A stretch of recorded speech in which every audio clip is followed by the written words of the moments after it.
নমস্কার সবাইকে, আবারও একটা নতুন ব্লগে তোমাদের সবাইকে স্বাগত। তো আজকে ছিল একটা বার্থডে সেলিব্রেশন আর সবাই মিলে চলে গিয়েছিলাম মালদার একটা রেস্টুরেন্টে। তো এখানে হচ্ছিল কেক কাটিং আর আমরা কিন্তু প্রচুর মজা করেছি। এটা ছিল আমার দিদি কাম বান্ধবী, দুটোই তোমরা বলতে পারো। তো যাই হোক, এইদিকে কেক কাটিং হয়ে গেছে আর একে একে সবাইকে দিদি খাইয়ে দিচ্ছিল আর আমরাও কিন্তু খাইয়ে দিয়েছি। আর এইদিকে দেখো আমাদের কিন্তু বিরিয়ানি চলেও এসেছিল। এইদিকে তো বিরিয়ানি দিকে লোভ সামলাতে পারছিলাম না যে কখন খেতে শুরু করব। তো এইদিকে কেক কাটিং পর্বটা হয়ে গিয়েছিল, একে একে সবাই সবাইকে কেক খাইয়ে দিয়েছিল আর আমরা বসেছিলাম অপোজিটে। তাই আমাদের দেখো মুখগুলো কি অন্ধকার লাগছে। তো যাই হোক, কোনো ব্যাপার না, এদিকে আমাকেও কেক খাইয়ে দিয়েছিল, পর কিন্তু আমিও কেক খাইয়ে দিই। তো একে একে এই কেক খাওয়া খাওয়ার পর্বটা শেষ করার পর আমরা মেন কোর্সে আসি। এইদিকে আমাদের মাটন বিরিয়ানি আমরা এবার শুরু করে ফেলি। আর হ্যাঁ, আজকের এই ট্রিটটা কিন্তু দিচ্ছে আমাদের বার্থডে গার্ল। তো মাটন বিরিয়ানি ট্রিট দিচ্ছে আর এইদিকে কিন্তু আমি একটা ভিডিও শুট করছিলাম। তোমরা জানো যে আমার একটা ইউটিউবে ফানি চ্যানেল আছে, ইটস মি ওর অমৃতা। তো সেই চ্যানেলের জন্য ভিডিও শুট করছিলাম। আর ভিডিও শুট করার পর কিন্তু আমরা খাওয়াটা কমপ্লিট করে নিই আর এখন কিন্তু কোল্ড ড্রিঙ্কস খেতে খেতে প্রচুর হাসাহাসি, প্রচুর গল্প হচ্ছিল।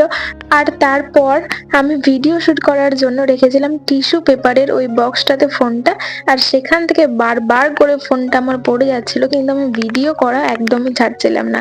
কতবার যে আমার ফোনটা পড়েছে তার কোনো ঠিকানা নেই। সেটা নিয়েই এইদিকে কিন্তু তুমুল হাসাহাসি চলছিল আর রেস্টুরেন্টটা মোটামুটি ফাঁকা ফাঁকাই ছিল। তো তার জন্যই এত আমরা একটু মজা করতে পেরেছিলাম। তো যাই হোক, তারপর আমি আবারও ফোনটাকে সেট করি আর আবারও আমার ফোনটা পড়ে যায়। তোমরা শুধু দেখতেই থাকো।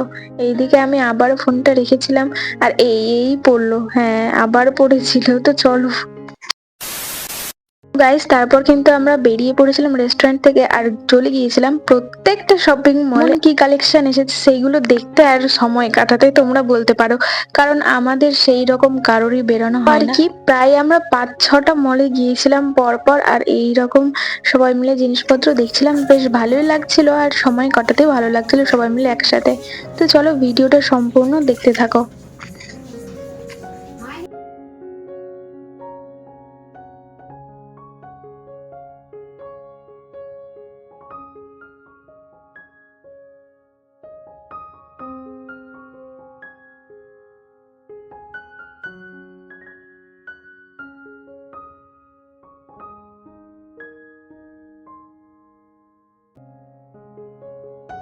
সো এই দেখো, এখানে সানগ্লাস নিয়ে আমি আর দিদি এখানে পোজ দিচ্ছিলাম। তো সানগ্লাসটার ওপরে কাজ ছিল, তো এখানে আমরা দেখছিলাম। তো চলো, আজকের ভিডিওটা কেমন লাগলো কমেন্ট সেকশনে জানিও। বাই।